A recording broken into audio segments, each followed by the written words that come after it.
So thanks everybody for taking time out of your busy schedule today to attend this webinar on caregivers and helping with senior suicide prevention. I'm John Cummings. I'm the Deputy Director of Communications for the Mental Health Recovery Board, serving Warren and Clinton counties. And today's webinar is hosted by Talbert House. Thank you guys very much. We've got Zach McDaniel taking on those duties, and Barbara Adams-Marin is fearless assistant today, handling Q&A and chat. So thanks very much to you guys for doing this. A couple of quick housekeeping things. Please use the Q&A and chat as we go along. Zach is open to questions along the way, all the way. So feel free to ask away whenever you have a question come up, and we'll address it as they pop in. Barbara's going to be monitoring those as well. And you should be able to, we can unmute you later if those questions aren't answered. We can do that and give you an opportunity to talk about anything that pops into your mind during the presentation as well. Also, we do have the crisis hotline number and the crisis text line number there in the chat for you. Just make a note of that. If there's any issues that pop up and make you feel uncomfortable, those are places to call. You can also have them handy for other folks when you're talking to people in the community as well later on. So without further ado, I'll turn it over to Zach. Well, one, thanks for the introduction. I did kind of skip through the first few slides there as you were doing that. I hope everyone saw, and we do really appreciate the board working with us to help put this on and get this out there. As John mentioned, so my name is Zach McDaniel. Barbara, my supervisor, is with me today. She'll be monitoring the chat. Very well might chime in. She's more than welcome to do so. But again, in the interest of time, hopefully we can kind of get going, because I do understand this is a little bit of a lunch and learn opportunity, and some people might have to get going if you have a hard out. So the goals of our presentation today, really going to focus on 4 key areas. Might dive into more detail in certain areas than others, again, just in the interest of time. The 4 goals, as you can see here, are increasing knowledge, identifying risk factors, increasing our personal comfort level with talking about suicide, which we definitely will spend some time discussing, and definitely a few slides dedicated to that. And ultimately, the hope is that that 4th bullet point is to develop the competence and confidence and courage to act, because having that comfort level only goes so far. To a certain extent, this is a little bit of a call to action, as I like to say. So right off the bat, it's important to clarify a few things in regards to language. Language and words matter, and they can be quite important. And historically, suicide has had some conflicts when it comes to language and really conveying a lot of judgment behind some of the words being used. I don't attribute malice or personal intent to any of that. I think it's something that's kind of just developed over time because we weren't very intentional about it. So you hear terms like someone committed suicide or they completed suicide. You even hear things like it was a successful suicide or a failed attempt. All these things are implying success or that dying is somehow a good thing. When really we want to focus on saying things like, an individual died by suicide, or the longer, more drawn out version could be something like a self-directed violence or self-harm. These terms are our preferred terminology. What that does is it removes that criminal or immoral act around suicide, and it removes that judgment layer. This is very difficult. I can tell you, as someone who grew up in society, even I tend to struggle with this sometimes, but we really need to focus on being intentional and breaking that habit and removing that link to history and implying success or something like that around it. Outside of that, I do want to take, it's just one slide. I know a lot of people, especially if you work in the field or anything like that, might be aware of some of these statistics, but I do have one slide focusing on just how common suicide is in the country. And I am going to talk a little bit about Ohio, just to put everything into context, right? I think we have to start there. So again, you can see here, this data is pulled from the CDC, 2015, 2018. And what we get, and that's why we have the picture over there to the right, is a little bit of a funnel that we'll explain in a second. But across the United States, from what we can gather, roughly 9.3 million adults contemplated suicide. So that's a very, very large number where you get that funnel picture starting, right? It starts with a very big number. So out of that 9.3, roughly 2.3 million actually, it seems, went through and made a plan, right, as a contemplated suicide. From there, it drops even further down to 1.3 million actually making an attempt at suicide, right? So you can see that funnel dynamic where it starts with a very large number and it funnels down. And ultimately what we're seeing there and what we attribute some of that to is intervention. Hence the arrow and the little line saying intervention, is that, raising awareness, making people more aware of those risk factors, those prevention suicide, those prevention for suicide techniques, lowering that number. Now, our ultimate goal is to get that 1.3 million number significantly lower. Yes, that number drops from 9.3 to 1.3, but with a million behind it, that's still a number far too large that we're comfortable accepting. So diving a little bit deeper, you can see roughly 47,000 suicide deaths in the USA, age 10 plus. That's the 10th leading cause nationally. And out of that 47,000, 8,500 are our older individuals that we'll be talking about today, that retirement plus age, our older adult population. I have had some people, when they look at data and they look at numbers, they always want to drill down even further and say, okay, that's the national averages. These are the national numbers.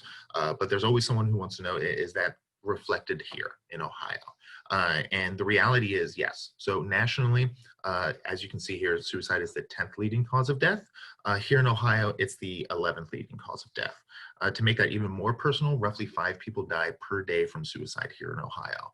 So it is definitely something that's not only seen on a national level, but does track pretty closely here in Ohio as well. So these are numbers that we can appreciate and look at with some validity behind it. Now, we started to talk a little bit about suicide in the older adult population there, right? So 8,500 adults per year, 65 plus. And as we continue to dive into this older adult population, there's some special considerations that we have to keep in mind when talking about older adults and suicide. 3 of the big ones that we want to keep in mind as we continue to talk today is that they're more likely to be intentional. Meaning that it's not a moment of passion or frustration or something like that. It's usually quite planned, okay, when they're talking about suicide. Older adults are also less likely to say something. So as we go throughout this presentation today, we will talk about direct and indirect statements as potential red flags or risk factors to keep an eye out for. Unfortunately, what makes that difficult is that the older adult population tends to not want to burden people with some of that information sometimes. So they tend to not only be very planned and think ahead about this sort of stuff, but they also tend to not say something along the way in terms of those direct and indirect statements. The other and last critical consideration that we want to keep in mind when talking about our older adult population is that they're more likely to die after an attempt. You see the numbers there, 1 out of 4 versus 1 out of 200. That's a staggering number that really puts it into context. And then the question becomes why. So one, older adults are significantly more likely, twice as likely, 2 times as likely to use firearms compared to other age demographics, and firearms, just by the nature of them, are more lethal in context. They don't give that time frame to potentially intervene, right?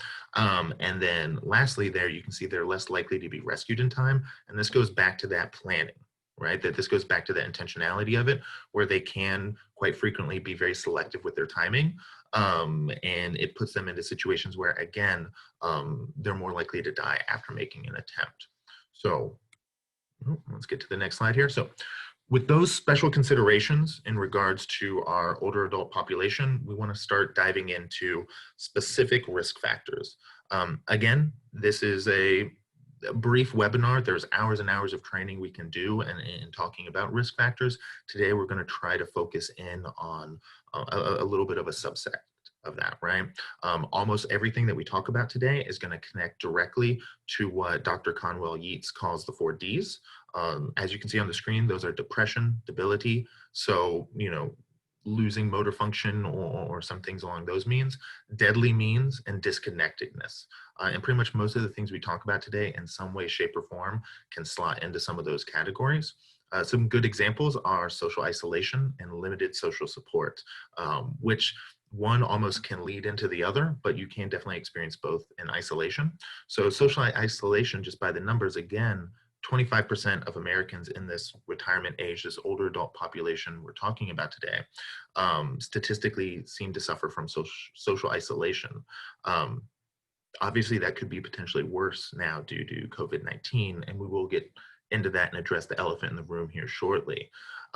When talking about social isolation, I do have a few notes here I took on the side so I can kind of refer back to and check those out. I mean, we're talking about 1 out of 4 individuals, 65 plus, are living alone currently, based off of national averages and statistics that have been pooled. Many of individuals resist living in assisted living communities. They fear being abandoned or forgotten, or feeling marginalized even. A lot of the times, you know, when you're talking about social isolation, I know my grandmother went through this when we went through the process of leaving her home. Was a very difficult thing for her when she moved in with my aunt. And that's definitely something we want to keep in mind, because all of this is going to, you know, compound and build on that feeling of social isolation and loneliness. In regards to limited social support, again, this is almost just a feature of that, right? When you're removed from your home, when you're potentially a farther distance than normal away from your family, and then when you factor in all the COVID experiences on top of that, again, you can continue to see where this limited social support could eventually build up and ultimately lead to that sensation of social isolation. Our next primary risk factor outside of social isolation is going to be mental illness. In the general population, we generally refer to this as any sort of undiagnosed, untreated, or undertreated mental health condition. So the big 3, right? Depression, anxiety, and substance abuse. And by all means, that still 100% impacts the older adults, just like it does younger adults, children, middle-aged adults, and everyone in between the spectrum. When we're talking about our older adults, however, again, there's some special considerations to keep in mind. Some of those include that, you know, again, statistics, 1 out of 10 of our older adult populations suffer from a major depression, right? Which is incredibly significant when you're counting 1, 2, 3, 4, 5, 6, 7, 8, 9, 10. 1 out of 10, that's 10%, that's a huge number. Additionally, older adults tend to be less likely to seek or receive treatment, and their signs of depression are often missed, because a lot of times those signs of depression, people factor into general aging, right? They're less likely to appear sad. They're more likely to show changes in appetite, insomnia, loss of interest, and quite too frequently we see people attribute this to just part of the aging process. Now, the other key moment for our adult population is vulnerable times. And this is something that's really specific for them. I think we all cope with major life changes in different ways and can struggle with that. With COVID-19, I'm going to assume that most people on here today have had to cope with some sort of major life change over the last 6 months. So I think it's something that we can all agree with or sympathize with. However, when we're talking about older adults, those vulnerable times tend to be really revolving a lot around relationships, you know, whether that's retirement, moving, functional impairment, or death of a loved one. In retirement, you know, a lot of people, that work is, you know, when it's gone, they suddenly feel this loss of identity, this loss of sense of purpose and meaning. We mentioned moving and potentially moving out of a home that you've been in for 40, 50, 60 years, and how difficult that transition can be. We've already referred to functional impairment earlier with debility, right? So suddenly not being able to read the book that you love reading, not being able to drive, and that can, again, impact the relationships you have if you're not able to easily, you know, commute to family and see them, and suddenly now you're relying on people to come to you or people to help commute you, right? And then obviously, like I mentioned at the end, death of a loved one. In short, you know, these major life changes affect everyone, but the rule of thumb is always the more overwhelming the transition, the greater the risk. And with our older population, these transitions tend to be more severe and more potentially overwhelming. Now, the last one before we really go ahead and address the COVID-19 elephant in the room, right, is hopelessness. And again, this is something that spans across the entire spectrum of age, right? So general population side, so a sense of despair, hopelessness, and worthlessness.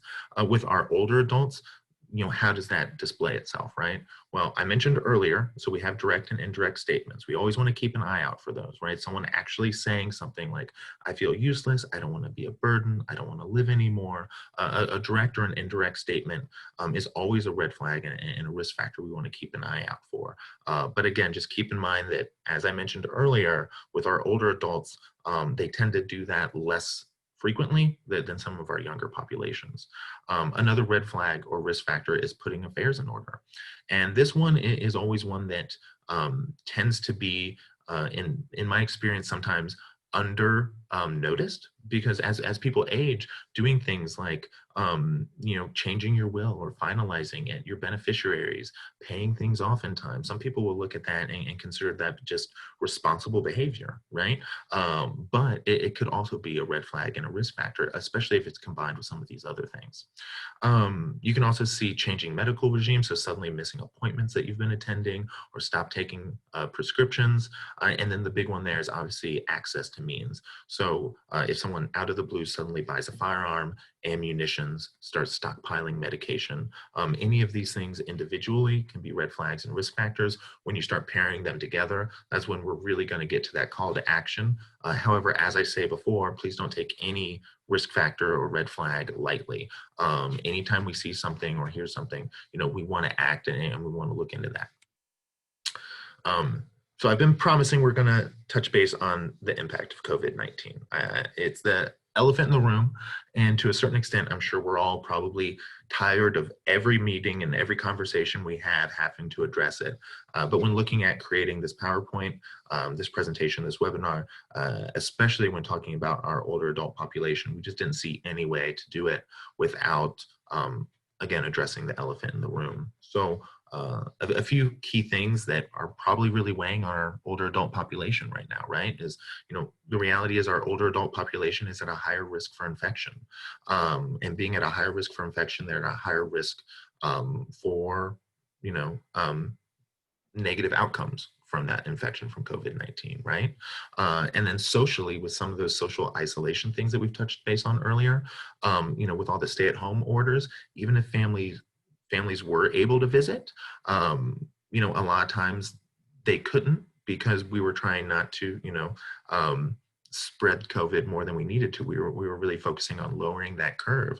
So for even individuals who were still in a home setting, they probably didn't get that social interaction that they used to get, which was more than likely with our older adult population already decreased.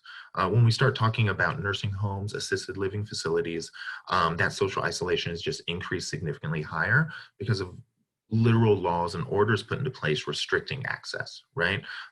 So that's something we need to keep in mind, is this social isolation that they're going to be experiencing. It's an expectation. We should expect that that's going to be an increased concern currently.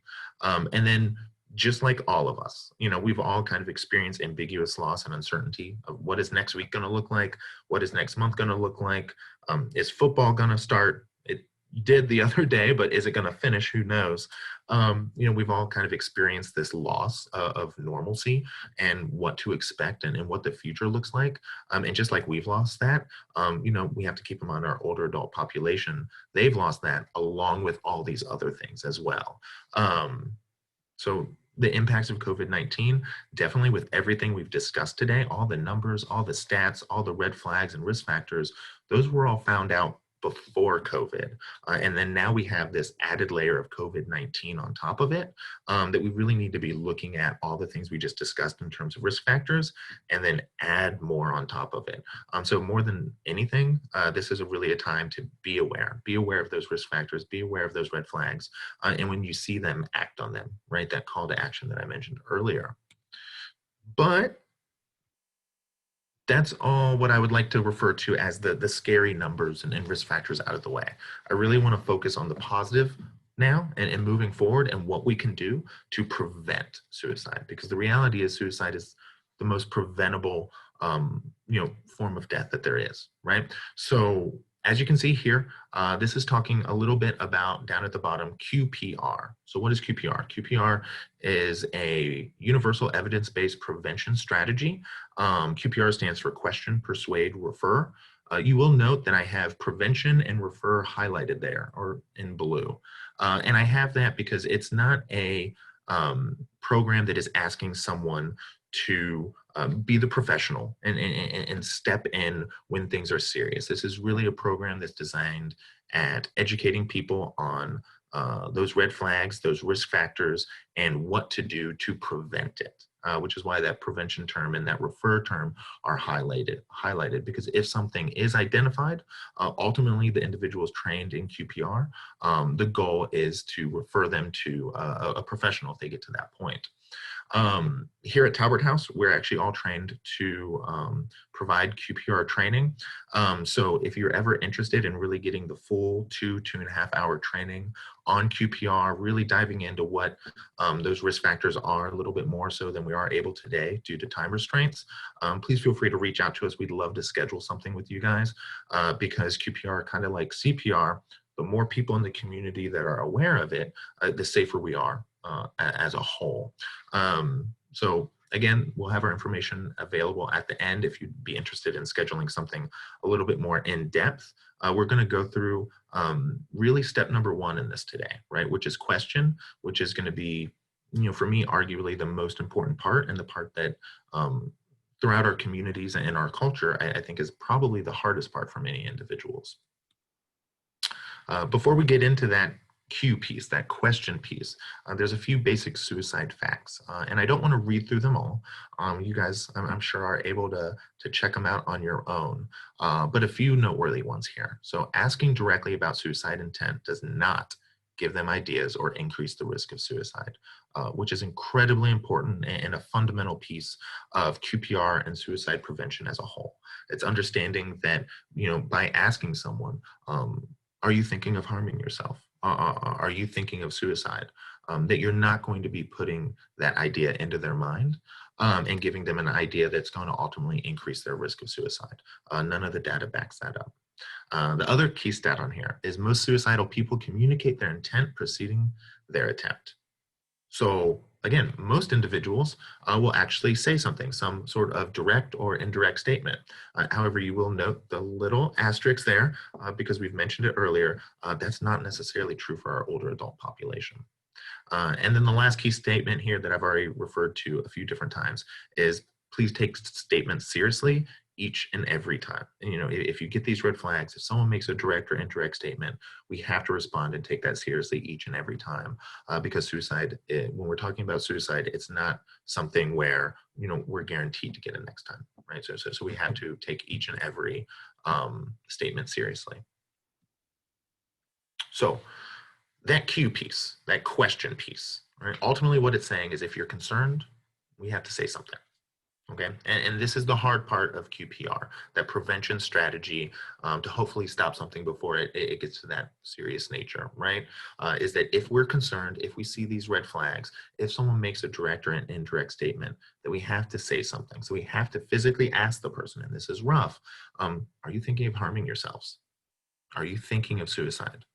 And that's a really, really tough thing to say to someone. It's really tough to even say out loud. I really encourage everyone just to say it because when you get used to saying it and hearing it come out of your own mouth, you get a little bit more comfortable with it, which you're going to have to be if you're going to have that conversation with someone, because you really, ultimately, there's no way around it. We have to ask the question.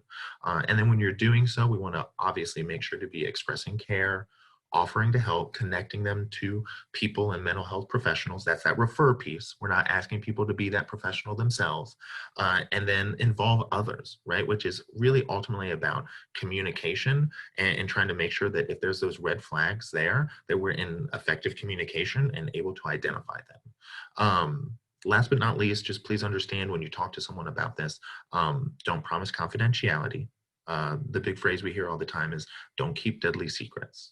Right. So if someone does say something that, we're not able to promise them that we're not going to tell anyone. Right. Just like anything, when someone is indicating either harm to themselves or someone else, that's information that we have to share. So Again, what do? We have to ultimately ask the question. That is the biggest piece, right? And that's the hardest piece. The next hardest piece is listening and expressing empathy, being non-judgmental, non-threatening, right? We really want to be intentional about, that listening phase and building that empathy after we ask that question. Because if we ask that question and they come back and they say, yeah, I am having some thoughts, we really need to think about how we're going to be responding to that in an empathetic manner, right? So the question here is, what would make that person want to live or wake up tomorrow, right? And just think about that. For a lot of the individuals in here, I know this was marketed as a webinar really focused for people working in the community, working at assisted living centers, senior centers, working in some sort of contacts with our older population, whether that be Meals on Wheels or anything else. So please feel free to type in the box if you want and let us know kind of what your role is. I'm curious to see if that's the population we got here today, or if it's more of just a community members, which is, again, totally fine. I think suicide prevention is important for everyone. But for everyone who does work in the field, please make sure to develop a safety plan. Ultimately, no matter what that plan is, having a plan is important.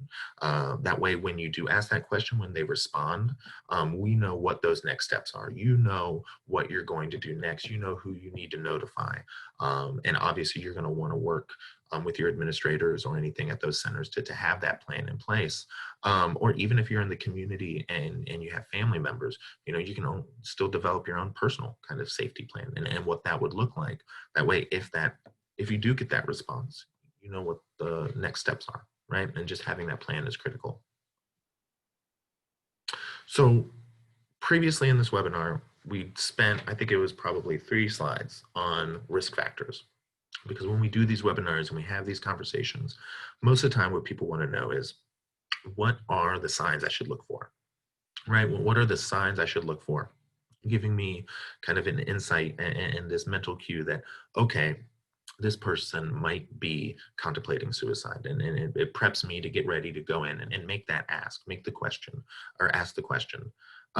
What I really like talking about more is the protective factors. And I like talking about the protective factors because if we implement these things, then what we can do is intervene, right? And prevent individuals from getting to that place where they are contemplating suicide, or they're in the stage where they're making a plan, or heaven forbid, taking action, right? And some of the primary protective factors when we're talking about preventing suicide is social connectedness, a sense of purpose, healthy habits, and integrated mental health needs, right? So we've already spent a lot of time talking about social isolation.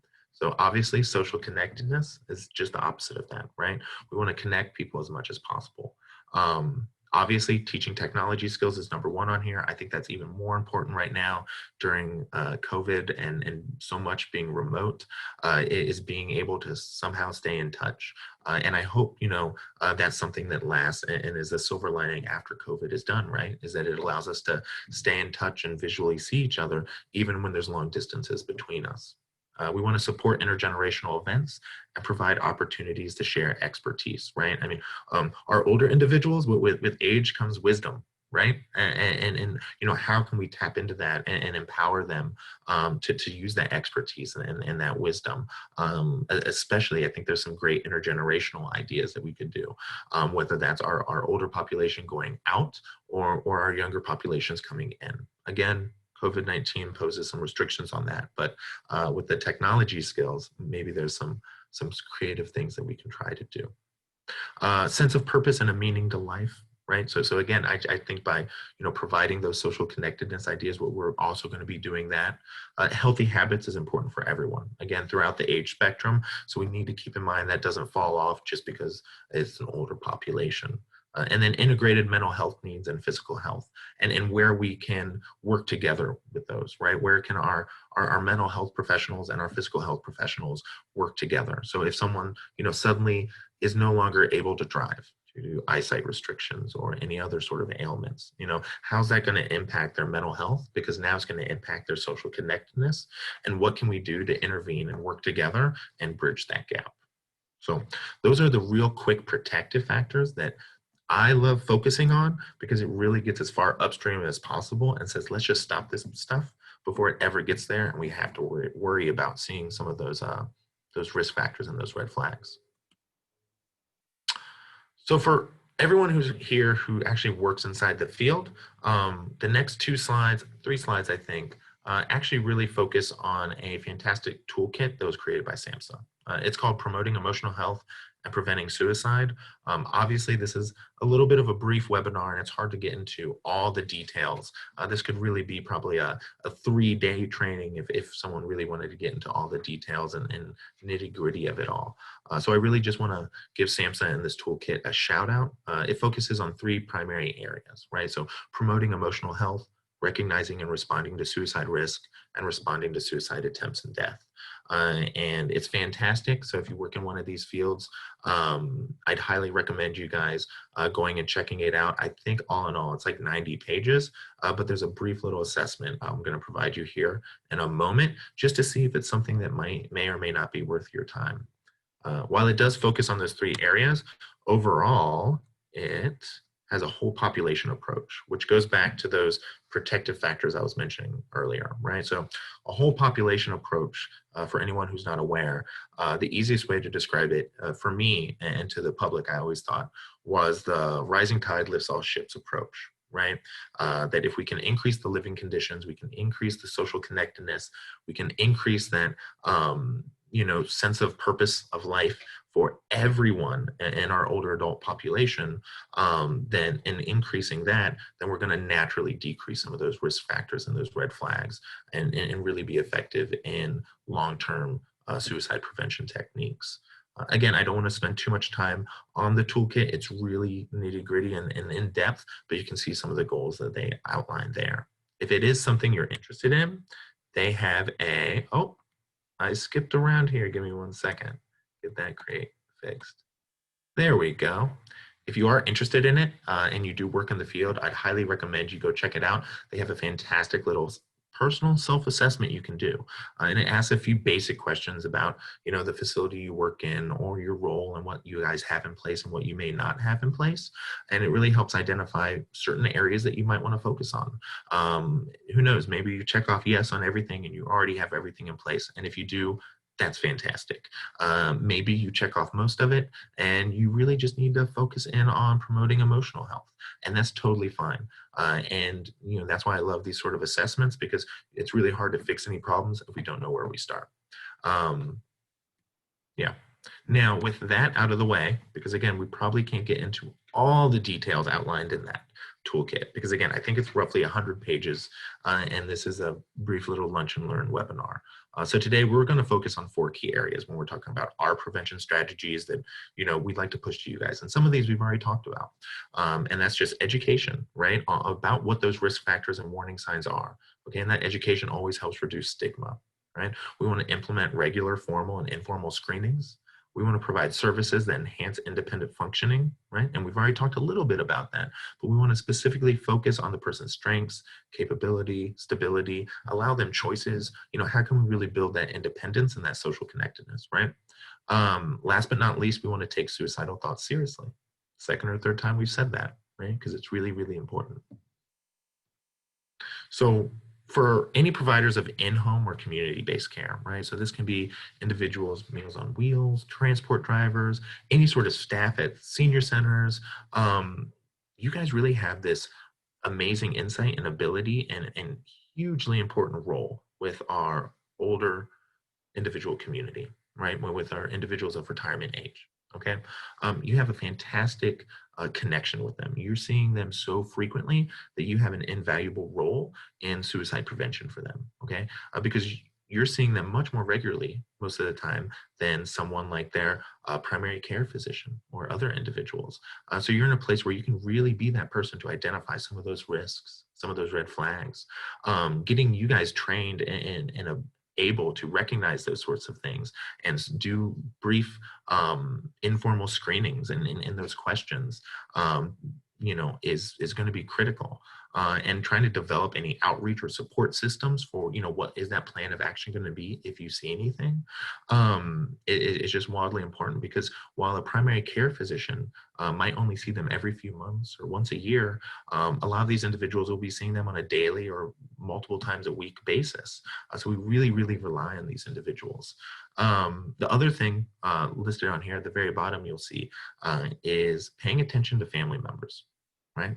Maybe because that older adult, as we've said before, is unlikely to give us a direct or indirect statement. Quite frequently, we can get something similar to it, or some real information or valuable information from that close family member that comes with them, or that's in the home, or that says, hey, I've been noticing something weird, or they said this thing the other day. So not only focusing on the individual, but also their surrounding connections, their family members, their close friends that are there while we're doing that. For our other caregivers and staff, the other key areas we want to focus on, and the key phrase, is that depression and suicide are not a normal part of the aging process. And I referred to that earlier, that a lot of times, a lot of these symptoms, these red flags, a lot of people write them off as a normal part of the aging process. But that's just not the case. It's just not the case at all. There's no reason they shouldn't be as happy as they ever could be. So again, for them, a lot of the information is the same. It's education, it's training, and developing an awareness for that silent desperation, that nothing to live for mentality that we want to really be aware of, and know when we see it, and recognize the red flags that they are. Last but not least on there, you see communicate. And this is hugely, hugely important. And I can't remember if we've mentioned this before, but so often what we find is that, unfortunately, after something happens, 5 individuals are standing around, and all 5 had a single, maybe just one red flag that they kind of brushed off. They didn't think a big thing about it because it was just one red flag. Everything else seemed fine. But if they were able to communicate more effectively, what they would have noticed was that there was actually 5 or 6 red flags. So whatever your role is and whatever your engagement is with this population, please have some sort of system and develop some sort of system to be able to effectively communicate your experiences, and specifically any red flags or risk factors that you're seeing.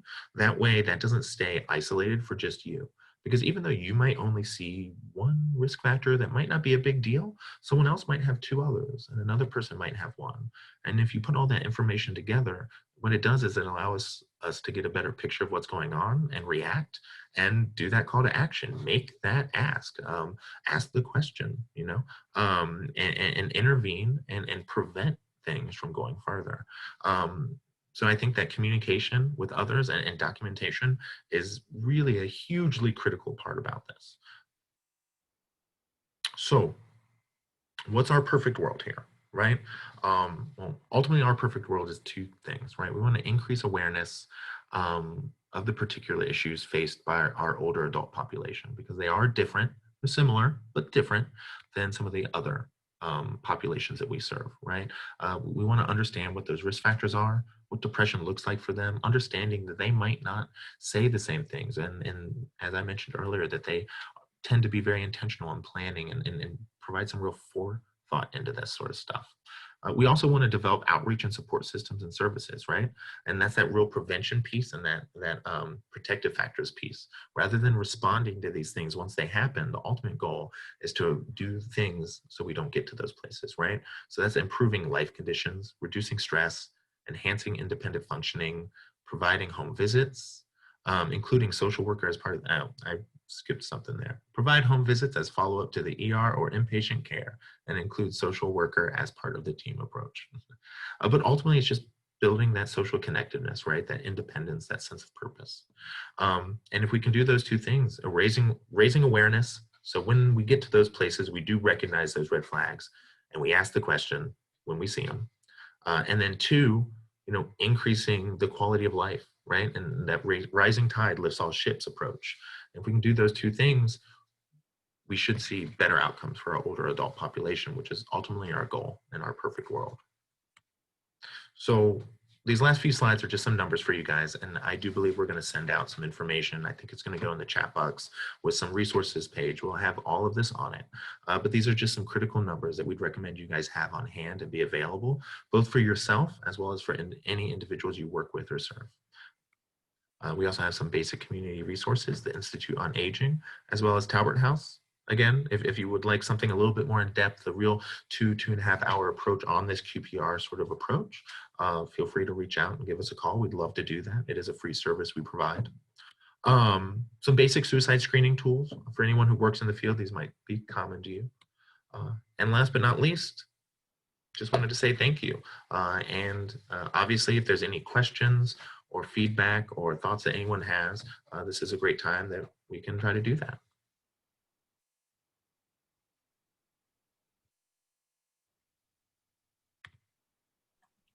Awesome. Thanks, Zach. It was a great presentation. Thank you so much. And I know if people have questions, feel free to put them into the Q&A. Barbara is monitoring that, and they will help answer any questions you have. You can also put them in the chat box as well, and we'll monitor those. Or we can allow you to talk if you, I think there might be a raise hand feature since there's just a few of you guys. If you want to do that, we can open up those lines to ask questions as well. The only other thing is, for anyone still here, please stick around. We do have it. It's very short. It's only like 4 or 5 questions, evaluation at the end that you will get. It's going to be really critical for us because just like I mentioned earlier, we can never do what we want to do if we don't know where we're currently at. So giving us that feedback will be awesome. Absolutely. Thanks for the reminder on that. Are there any questions at all?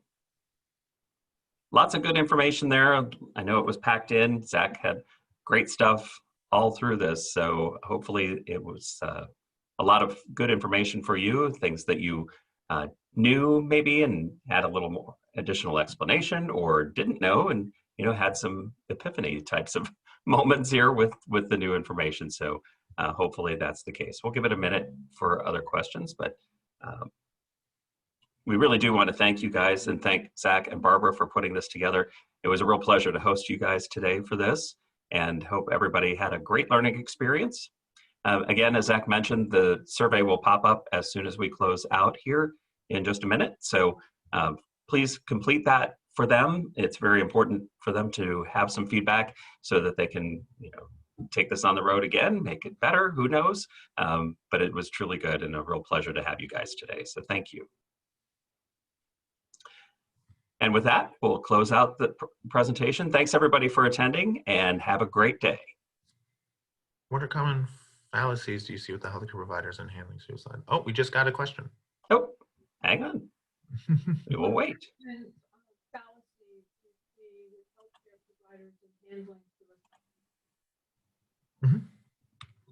Barbara, do you have an opinion on this one? Oh, you're excellent.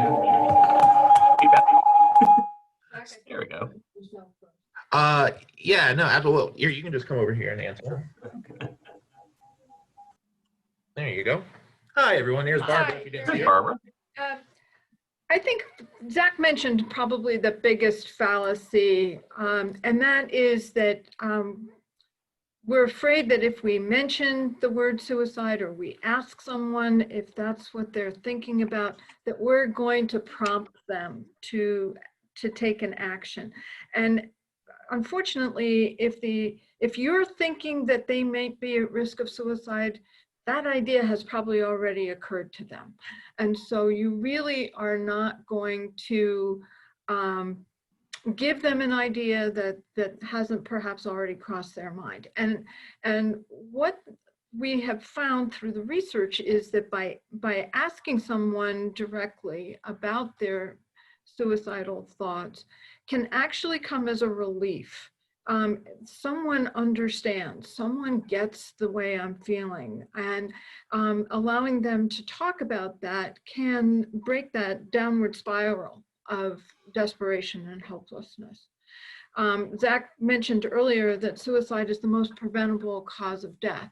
And really what it takes is the intervention of human compassion and caring to let someone know that they're important to you, or taking that action to offer hope. I think you don't want to promise that you can fix everything or that everything will resolve. Sometimes that's not the case, but someone in that downward spiral can't problem solve. And that's where others can step in and show them that this might be a temporary feeling. I think that's probably the biggest one. It's just our fear of talking about it and thinking that we shouldn't ask. And really, that's probably the most important thing we can do. Any other questions?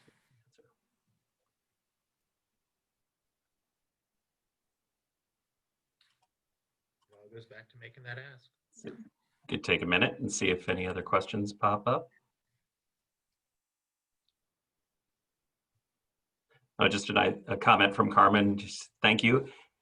At Finley, we had a brief conversation in a class about suicide, but I think more training should occur in medical related fields. That's true. That's probably true. I would imagine that our primary care providers get very little specific education around suicide or recognizing those warning signs during an office visit. I know that most primary care providers get a total of about 8 hours of education around substance use and addiction. So I'm guessing that there's probably a deficiency on the mental health side as well.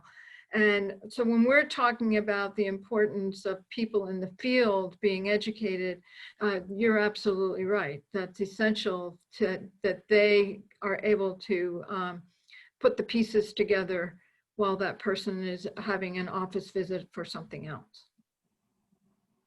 Great points, Barbara. Thank you. John, any other questions? Sorry. Sorry, it's hard when we don't see each other to know the timing, but would really welcome anyone who is interested in learning more to contact us about the QPR presentation. This is something that's recognized as a universal tool in reducing the number of suicide deaths. And we've done it in as little as an hour. We usually like to have a little bit more time to allow for some interactive activities and more questions and discussion. But if time is of the essence, we can condense it to about an hour. So we offer these programs free of charge through the gracious funding of the Mental Health Board. We don't have to charge for them in the community. So please contact us if you or your group would like more information. Fantastic. Thank you both for some great information today. And again, if anybody has questions, feel free to get in contact with Barbara. We'll put her contact information in the thank you email that will go out after this. And thanks everybody and have a great day. Thanks, John, for having us. Absolutely. Thank you guys.